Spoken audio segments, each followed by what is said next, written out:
Okay, it's 3. Hello, everyone. Welcome back to NLA. I'm Davide Palitta, and I will be the host of today. And with me today, we're going to have Marcel that is going to handling questions from YouTube. Hello, Marcel. Hi. And Minhong for the question on Zoom. Hi, Minhong. Hi. So as you know already, if you want to ask a question on Zoom, please use the Q&A box and use the live chat on YouTube. So today, the first speaker of today is Xiaojing Liu. Xiaojing is an associate professor at Sun Yat-sen University in China. And today is going to talk about pairwise relaxing SPH, a conservative and consistent SPH scheme. So Xiaojing, please share your presentation, and whenever you want, the stage is yours.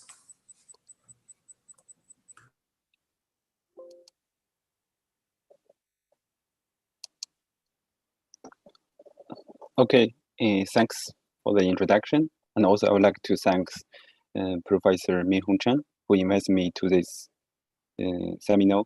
And I'm Xiaoxing Liu, and from Yat-sen University. I'm from Sino-French Institute of Nuclear Engineering and Technology. This time I will talk about the new SPH scheme called pairwise relaxing SPH used for fluid simulation. It is conservative and consistent, and is superiority in solving both incompressible and compressible flow over standard SPH will be demonstrated. So this is the contents of this talk.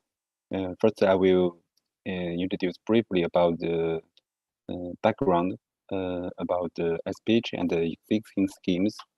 Then I will introduce the pairwise relaxing SPH method and also show some numerical result. And finally, I will conclude this talk. So first, a brief introduction about SPH. SPH is short for smooth particle hydrodynamics. The formulation of SPH is often divided into 2 key steps. The first step is integral representation of a function f.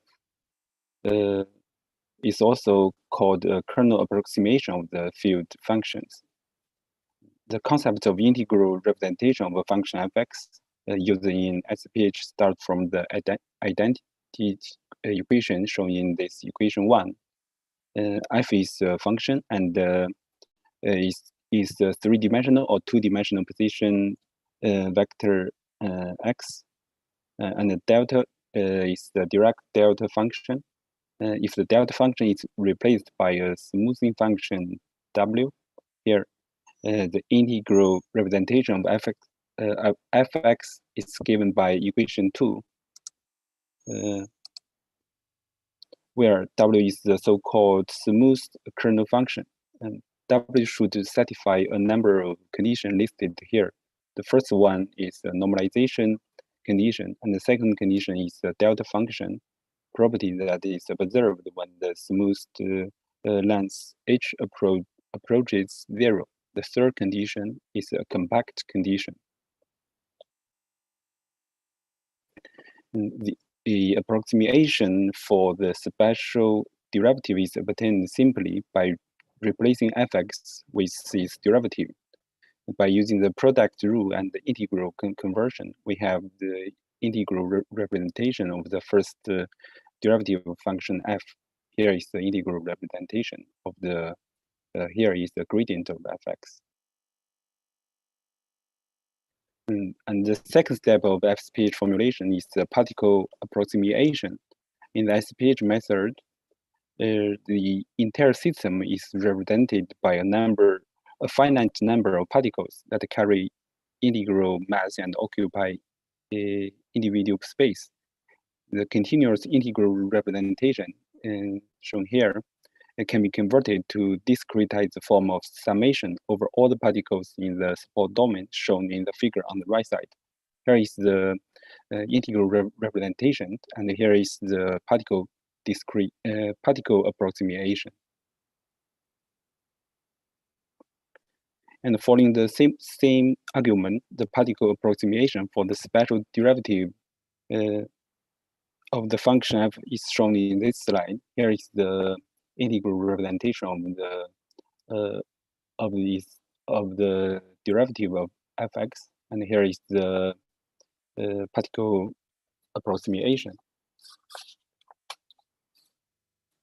And this slide shows the commonly used kernel function w in SPH. A function in this kernel, a function its derivative is smoothed using particle inside the compact support domain. This is why this method is called smoothed particle method. And note that particle approximation introduces mass and density of the particle into the equations, as shown in the gradient operator. And here it's m is mass and rho is the density. And this can be conveniently applied to hydrodynamic problems in which the density is a key field variable.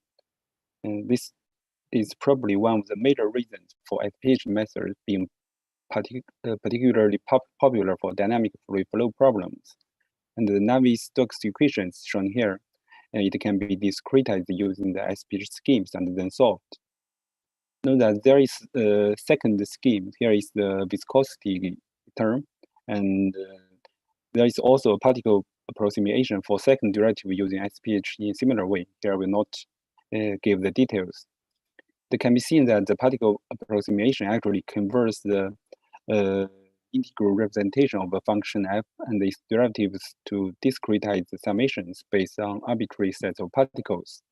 The use of particle summations to approximate the integral is in fact a key approximation that makes the SPH method simple without using a background mesh for numerical integration. So this is the first advantage of the SPH method. There's no need to generate mesh. And the other advantage is in SPH will usually solve the Navier-Stokes equation in Lagrangian form, which is easy to capture interface. And these two are major advantage of SPH over traditional mesh-based method. And so SPH is usually used to solve complicated fluid flow. However, SPH is not perfect. There are also two main issues. The first one is the inconsistency, especially when particles' position is irregular after they move following the fluid flow, which is the result of Lagrangian calculation. And the second one is the difficulty in keeping conservation property. Firstly, let us check the various order consistency. So give a function f, and its value is a constant c. If particle position is regular, you can see this is a gradient operator of SPH. If the particle position is regular, the gradient is 0 because for any neighbor particle j, we can find another neighbor particle to cancel out its value. If particle position is regular, and the result is non-zero, which means it is not zeroth order consistent. To recover the zeroth order consistency, we can simply add a minus fxi term here. The gradient will always be 0 for constant function f using this new scheme. So this scheme is a zeroth order consistent scheme. Here is the linear consistency. Here we have this time we have a linear function f. It can also be proved that zeroth order consistent scheme is not linear consistent if the particle position is regular. Here we can use the corrective matrix C shown here to recover the first order consistency. Now let us check the conservation property. We now have three schemes.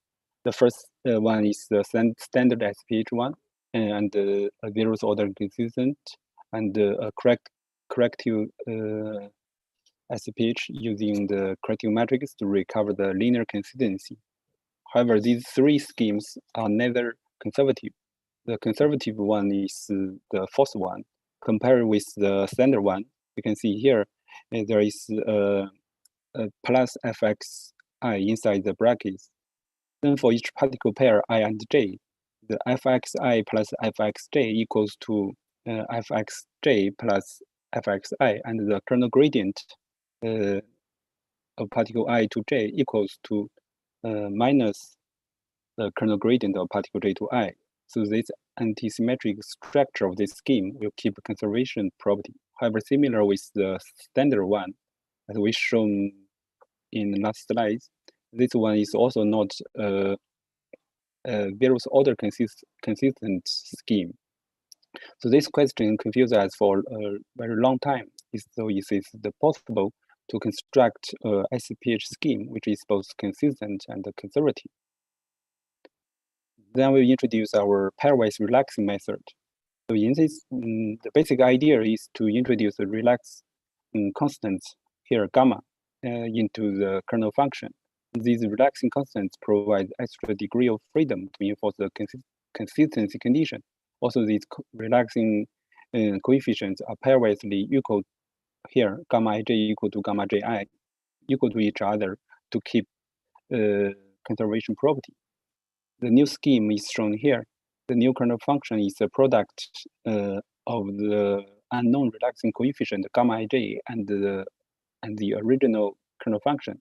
Then we do Taylor expansion and enforce the linear consistency condition to get the values for these unknown relaxing constants. Here is the various order condition, and this is the linear consistency condition. And from the two conditions, we can have, for each particle, we have five equations. The first one is for the various order consistency. And the remaining three equations are corresponding to linear consistency. And combining all the five equations for all the particles, here we have a very large system of equations for relaxing coefficients, and plus gamma ij equal to gamma ji for the conservation property. We can solve this equation and get the values of gamma ij. It is an undetermined equation, and we find an open source least square solver for this problem called LSMR. Then we show some numerical results. The first one is linear consistency test. On the unit square domain, we have a linear function here. All the particles in the domain are given a random disturbance. Disturbance is given here. Here is a random number, and here this is the particle size. And the particle, so the particle position will become irregular. Particle resolutions are refined, and the relative error here of the first derivative is calculated. The results are shown in this figure.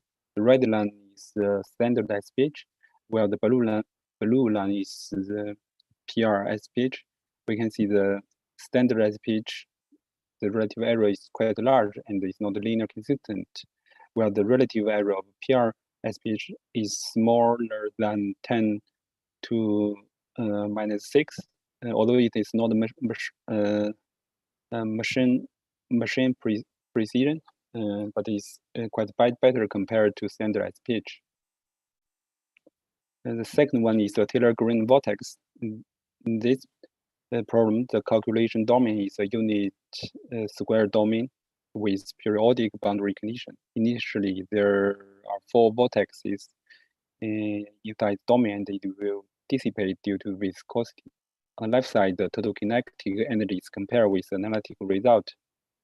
We can see the standard SPH is quite the blue line is quite dissipative, while the red line is the PR SPH. Agree very well with the theoretical result. On the right side is particle distribution together with pressure field. You can see the pressure field is quite smooth, but the obtained by PRSPH. In this slide, the solved pairwise relaxing coefficients are plotted. Value of the pairwise relaxing coefficients varies near 1 in the range of about 0.8 to 1.3. This coefficient serves to adjust the kernel function when particle position is regular. Then we show some numerical results of compressible flow. And the Euler equation in ALE form is solved. Here omega is the volume of particle, U is the physical quantity, including the density, momentum, and energy. F is the flux. Here the divergence of flux is approximated by the PRSPH, and the HLC solver is Riemann solver is adopted to treat the discontinuity in the compressed flow. Here is the numerical one-dimensional salt shock tube. In this problem, the middle is the discontinuity. On the left side, the density is large and the pressure is high. So when the calculation starts, a shock wave will be produced due to the discontinuity. So here is the result with the animation. You can see here is the rarefaction zone and this is the compression zone. Downside is the density and the pressure profile at time 0.15 seconds. You can see the blue line here. We use MPS. MPS is equal to SPH. So standard SPH, we can see there is a lot of oscillations, especially near the discontinuity. While the red line, which is the pairwise relaxing method, agree very well with the analytical result, both in density and the pressure profile. And it's a two-dimensional example. This problem, the discontinuity is a circle. So inside the density is large and the pressure is high. So this is the calculation result. Here is the particle distribution. You can see this is the compression zone and this is the rarefaction zone. And the right side is the density profile at time 0.25 seconds. We can see the density reproduced by pairwise relaxing method agree very well with the reference result. So here I would like to conclude this talk. So as in this talk, SPH together with several schemes are introduced. Previous existing schemes are difficult in ensuring consistency and conservation properties simultaneously. By introducing pairwise relaxing coefficient, we construct a novel scheme which is both consistent and conservative. The advantage of PRSPH over standard SPH is demonstrated by calculating both incompressible and compressible flow. However, there is still some challenge in PRSPH. The major one is from solving the pairwise relaxing coefficient. As I introduced, these coefficients are solved from a very large system of undetermined equation. It is very time-consuming. When we set the tolerance of the solver to 10⁻⁶, the calculation time compared is about 2 times of standard SPH, and it is difficult to parallel, which largely limits the scale of the problem. It can calculate. Presently, we can only use PRSPH to do some fundamental two-dimensional tests. The other issue is the stability, especially near the boundary. We find the result not convergent near the boundary. As I show in the Taylor-Green vortex calculation, the calculated pairwise relaxing coefficients lie in the range of 0.8 to 1.3, which is very promising. This is because the periodic boundary condition is used in this problem, and the kernel support is full for all the particles. When we try to calculate some free surface problem, we find it difficult to get converged result near free surface, where kernel function is not complete. This pairwise relaxing coefficient varies in a large range from negative value to values larger than 2 or more. This will make the calculation very unstable. Okay, so that's my presentation. Thanks. And if you have any questions. Yeah, thank you. Thank you, Xiaoxing. Minhong, do we have any questions on Zoom? Yes, there's a question from Franco. The delta function is always equals 1.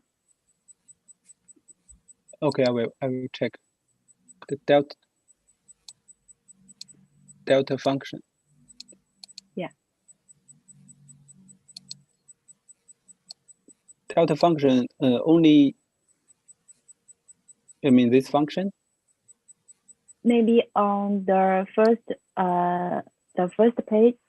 Yeah, this page.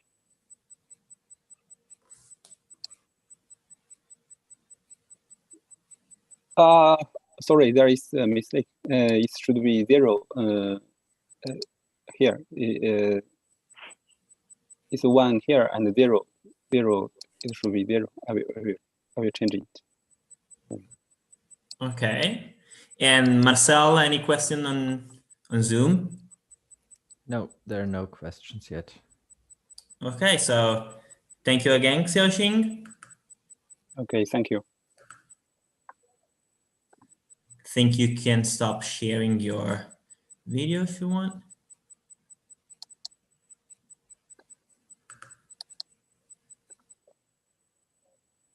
Okay, the second speaker of today is Yang Yu.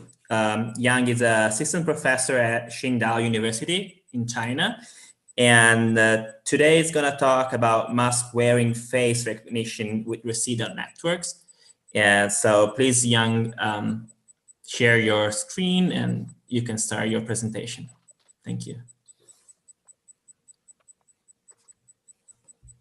Okay, thank you, David. Can you hear me? Yeah. Oh, sorry. Maybe I should go to the first page. Hi, everyone. Thank you for listening to my presentation. Okay, today I'm talking about some related work about face recognition with some mask. Actually, this is a work carried out by my students. I will introduce these 3 diligent students: Wu Yu, Tian Baojie, Wang Minzhong. These students collect enough photos for me.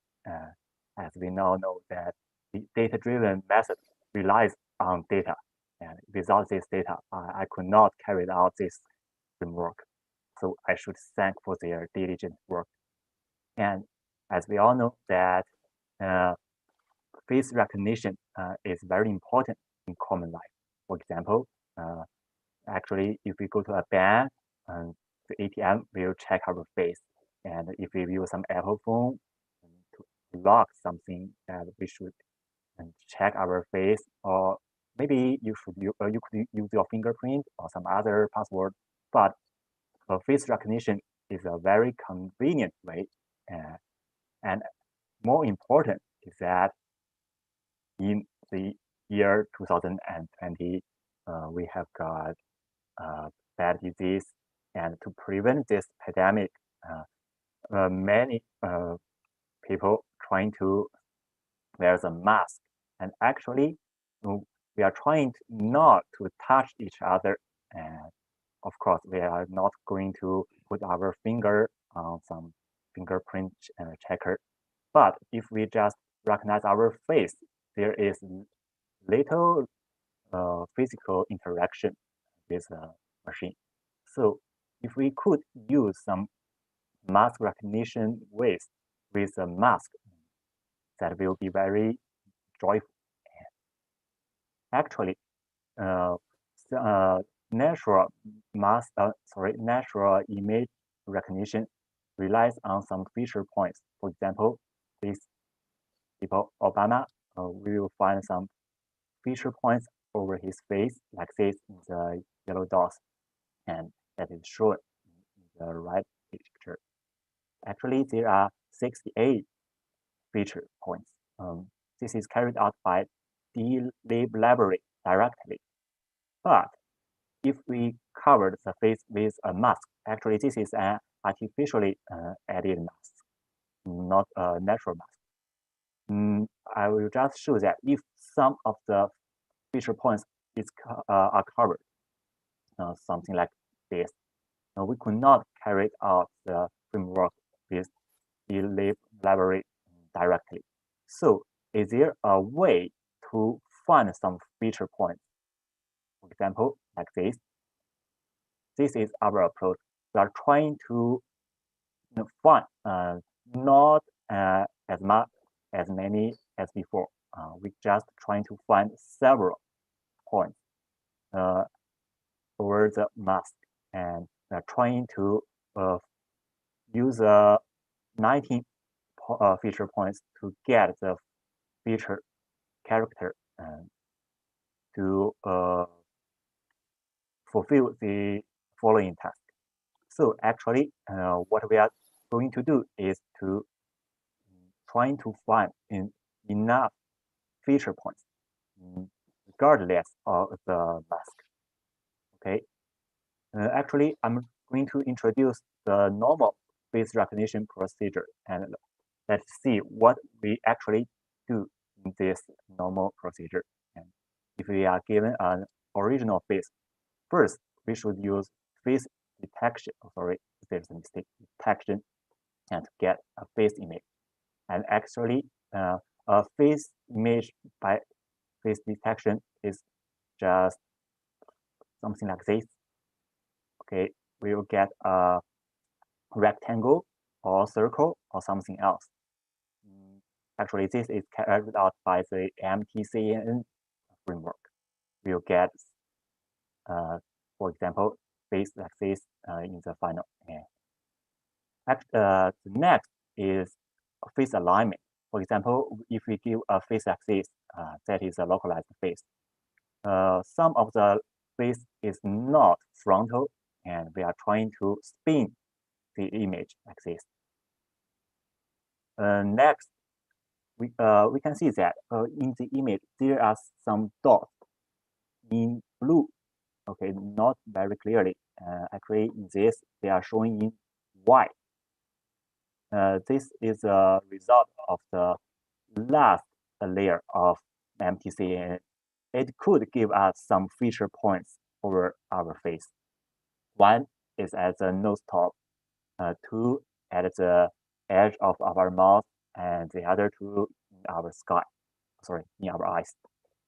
But actually, the 5 points is not enough.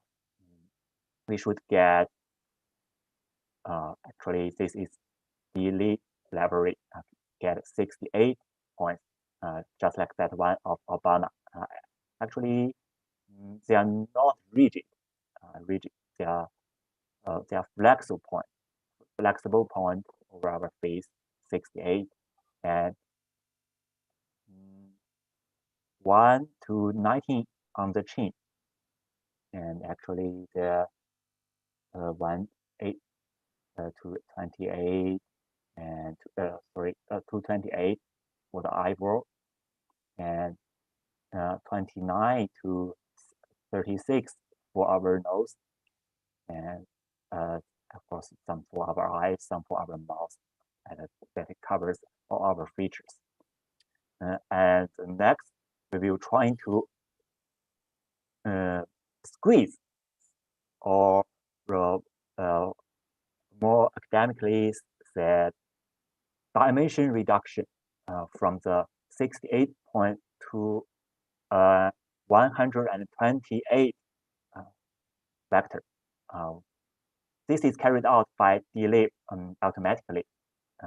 It used ResNet for 34 layers to reduce the 68 points to this vector. Something like this is 128 dimension. And finally, we will get every image into this vector.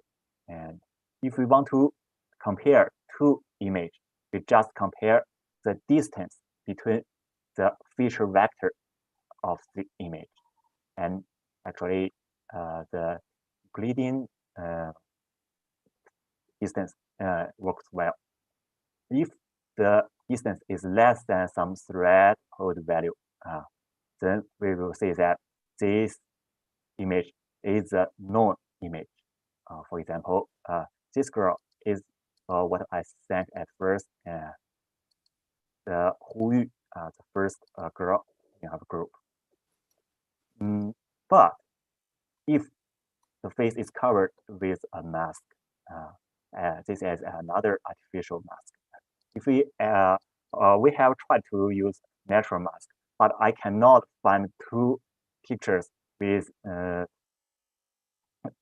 same pose. The girl is not a model. Yeah, actually, when I ask her to act the same pose, she always laughs, and there is always something different.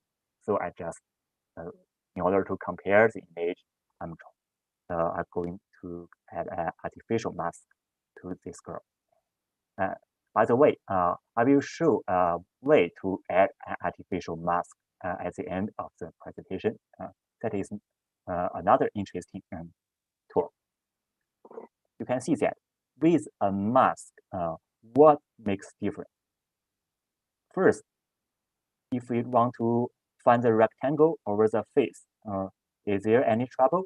Actually, by our experiment, there are few trouble. If we just trying to add only this mask, the face can also be detected. MTCN is strong. Actually, we've just found the reason MTCN focused on the edge of the face. When we wear a mask, no matter artificially as added mask or natural mask, the mask edge is always close to the edge of our face. So the edge is well preserved. So MTCN could find the face no matter the mask, whether we wear the mask or not. But the following is a tricky one. If we trying to find the 68 points with a mask like this, actually more than half, over half of the 68 points were covered if we wear the mask thoroughly. For example, our eyes is out of the mask. Eyeball, of course, out of the mask.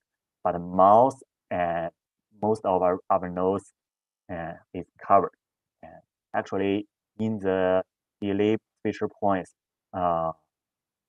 we found up to over than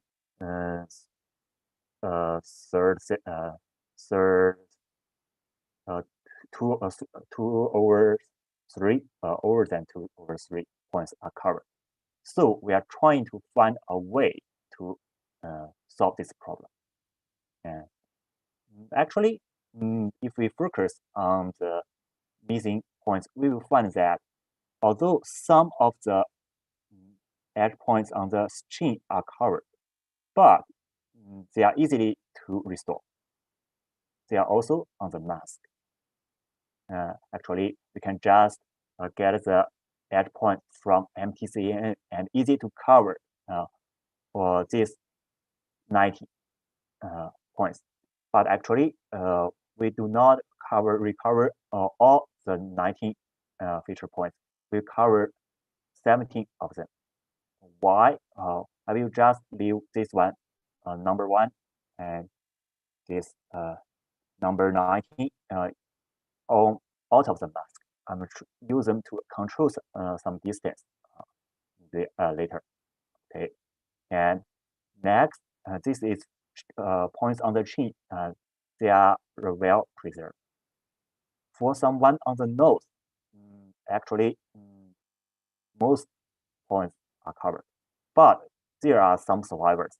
For example, we will get one. Actually, if you wear a mask, the end of the top, the toppest point of our nose is also out of the mask. and we name it as point 29, and we denote the topmost point that is on the mask to be 28, and the other someone below than 28 is covered. Oh, sorry, they are covered. We could not see them clearly, and that is the most tricky. We are trying to find some of the points. If we could not find some of these, our algorithm will fail. And we will just see something from this point. The top of our node. Actually, it is called the apex nothing or something like that. The point 34. Although it is inside the mask, it has some property to make it detectable. First, we find that it is in the midline of the chain points. We can find, trying to find these 2 points lines here together, and there is a midline. There are enough points to make a midline. Oh, we can. There is another way to make a midline. We have these 2 points, 28 and 29. Why do we not? We don't use a midline like this. The problem is that if we just use a midline like this, the data point is too. Okay, the data point only 2 points determine a line. There is too much error. Okay, so we are trying to use some points on the chain to determine this line. Okay. What we do? Okay, it is in the horizontal position is on the midline. But what about the vertical position? We will find that it is the local maximum for both horizontal and vertical intensity. As we can see that if we wear a mask for any curve that pass our nose top, it is highest intensity of the image. For horizontal, we could find the midline to determine its position, but for vertical, we could rely on this. Actually, when we do some SIFT feature extraction, some very old fashioned feature extraction, the nose top is always a feature point. If we if we just do SIFT feature extraction, we will find enough feature points, but the time costs too much. In our research, we just find that we just follow several steps of this research, not all the top. For SIFT feature extraction, we will have to got a pyramid, but we just use one layer. We just use Gaussian convolution and find the trace of the Hessian matrix, and this one works well. We just find the local maximum of this one. This is actually by experiment, not by proof. And this coefficient we're trying to use 1 over 8 and sigma equals 1, and we'll find the point 34.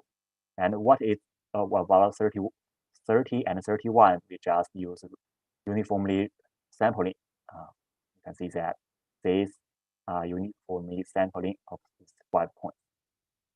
But actually, for the other points, for the mouth or other points of the nose, sorry, we don't have some other ways to find the other points. We have to use the mean value of the corresponding position with the point.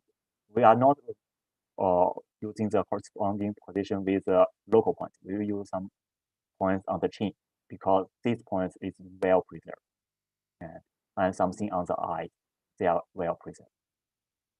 So the next, if we get the enough points, we are trying to use network to train. What kind of network? We choose Residual Network.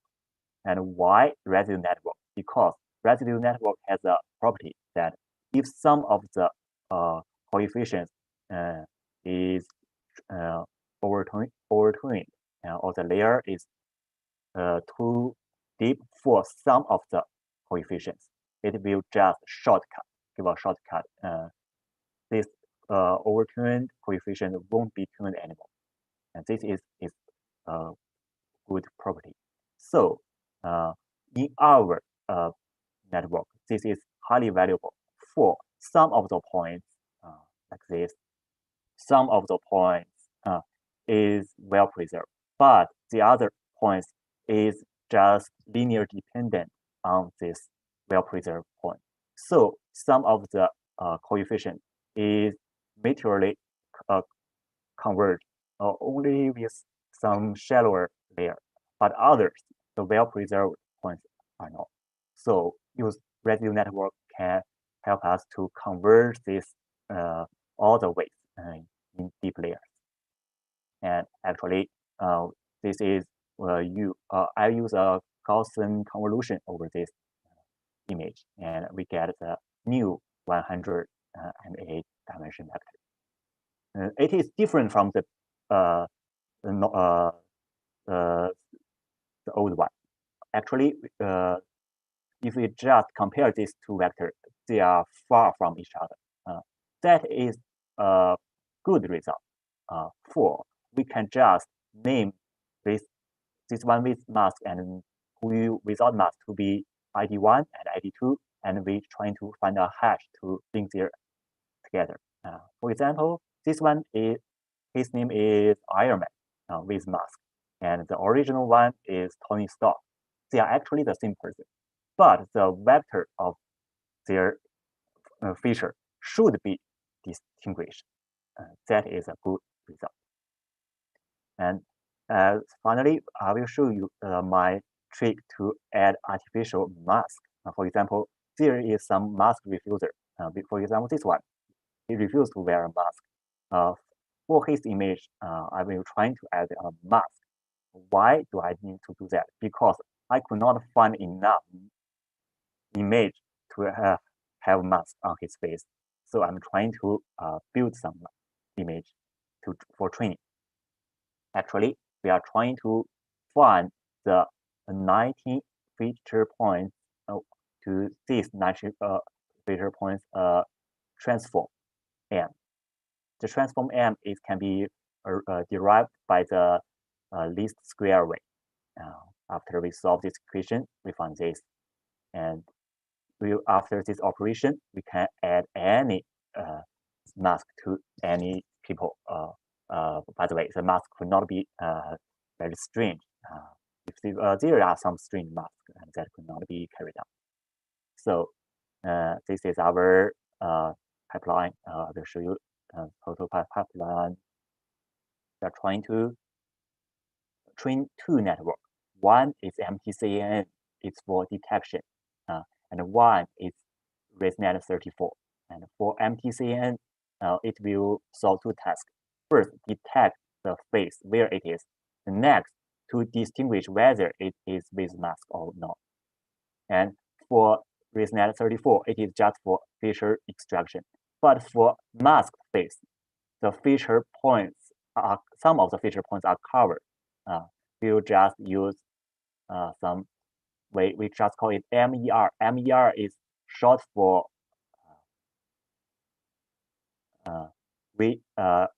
mask. We add some points by the mask.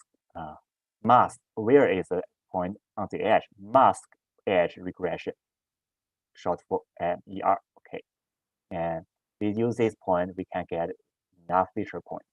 With these feature points, with the unmasked feature points, we will train our ResNet 34.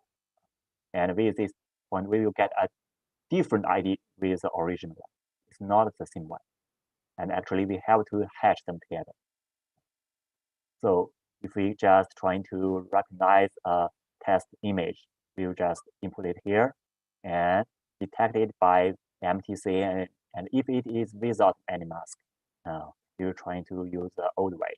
If it is with mask, first we're trying to spin it a little use what we have at least 3 white dots from MTCN, 2 in the eye, 1 on the nose. The one in the nose is not accurate enough, but the 2 in the eye is enough. We will find the tangent angle of the 2 points, and we just do the spin to make the tangent angle to reach 0. And then we find a frontal face image. Then for some uncovered points, they are just add as 0.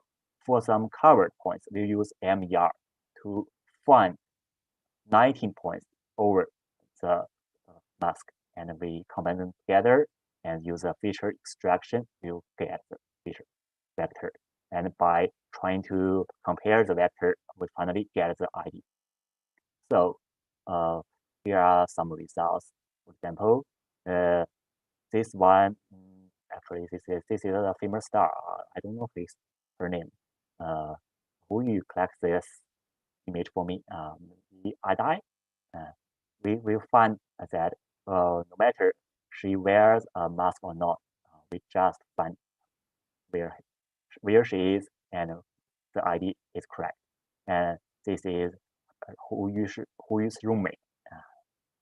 And they are artificially added. Actually, without the mask, I can reckon them as well. And with the mask, they are the same. Of course, we have a score. With the mask, the score is lower, and without the mask, the score is higher. Actually, they are trying to find something with something with strange mask, but now this has not been carried out. We just have some regular mask image. And next, we should use that. This is some artificially added procedure. We only have this. We have these images without mask. We are trying to add mask to them and trying to use both, all of the image into our network training. So conclude that we have proposed a framework. We could recognize the mask-based images. Our core thought is that we are trying to do some regression from the edge point. We are trying to find some points in the covered area. And then we use MTCN to detect the image, and ResNet 34 to find the weight, and finally find the feature vector for face matching. And if we are not short of training data, we are trying to find enough image without mask. That is easy to get. Then we are trying to add the mask to the images. And in the future, we are trying to find something that if we couldn't find another way to find the feature points, for example, not by regression, we're trying to find something by 3D device, find the distance between the nose and the face, and then we will find more accurate nose top. And the other thing is that we are only talking about mask over the nose and mouth. If there is something that shade the eye, shade something, for example, shade the air, shade our hair or something else, maybe we could not carry out this thing with the same network. We will try to add something new. That is our work. And for the reference, I just say that there is a new database from Wuhan University in this year. It applied us about 5,000 image with mask, with natural mask, but actually that is not enough. I could not find enough mask base, so I have to add something artificially. If there are some more natural mask image, please tell me. Thank you very much. Thank you for listening. Thank you for your attention. Thank you very much, Yang. Mihong, there's any question on Zoom? No, there's no question at the moment. And Marcel from YouTube? No, no questions there either. Okay, so thank you very much again, Yang. Thank you very much. And before moving to Gather, just a couple of announcements. First, the speakers of next week, we're going to have Elizabeth Newman from Emory University and Samuel Hatfield from the European Center for Medium Range Weather Forecasts. And we started also talking about the future of NLA, and we would like to have also your feedback about it. So soon we're gonna send out an email about that, and we will really appreciate your collaboration. So we see you either next week or Gather in a couple of minutes. Thank you very much. Bye.